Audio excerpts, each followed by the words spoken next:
Millions of people woke up confused, confined and frustrated in the Philippines on Tuesday, as a sweeping home quarantine order kicked in with just a few hours of warning, and Southeast Asia prepared tighter measures against a surge in coronavirus cases.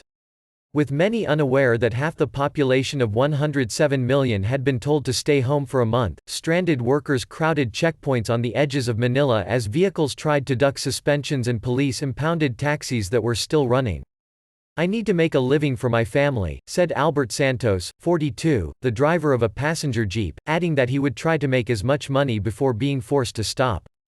"I can't stop or they have nothing to eat." The Philippines is the first regional nation to take such drastic steps against the virus, which President Rodrigo Duterte described as the fight of our lives, after deeming existing curbs on movement and gatherings insufficient. In just 10 days, virus infections in the Philippines climbed to 142 from 3, with 12 deaths. Malaysia will follow suit from Wednesday, closing borders, schools and most businesses, while restricting internal movement, after a daily jump of 125 cases to 553, nearly two-thirds of them linked to a major event at a mosque. Cambodia's infections doubled to 24 on Tuesday and Thailand reported 30 new ones, taking its tally to 177, for a nearly threefold jump in a week. The regional trend casts more doubt on the view that warmer weather might stem the spread.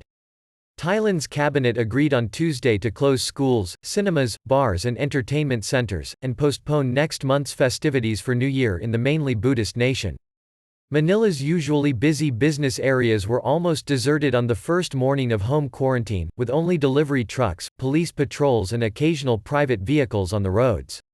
City workers in protective suits disinfected public areas, security guards sat outside banks and convenience stores and workers trickled home after night shifts at call centers and medical clinics, among the few exemptions to Duterte's curbs. Many shift workers were stranded after transport was suspended. Police pulled over dozens of taxis, with drivers, and many commuters, unaware of the new quarantine measures, announced on Monday afternoon and only clarified late at night. "I need to work. I don't get paid if I don't show up," said Sheila Reyes, 24, as she waited hopefully for a ride to a factory, some of which are allowed to operate. "If I have to, I'll walk to work." The measures widen a lockdown since Friday that brought immigration limits, curfews, closures of schools and malls, bans on gatherings, social distancing, and restrictions on movement for the capital. The Philippines suspended financial markets on Tuesday, the first trading shutdown in a world struggling to rein in the virus. Malaysia postponed a meeting this week of APEC finance officials. Philippine authorities said international airports in Manila and Clark would be closed to citizens, amid an expected exodus of foreigners before the expiry of a 72-hour deadline to leave. Teething troubles from the quarantine were inevitable and stranded people would receive help to get home and stay there, said Jonathan Malaya, an Interior Ministry official. "As expected, there still are people uninformed on last night's announcement," he said.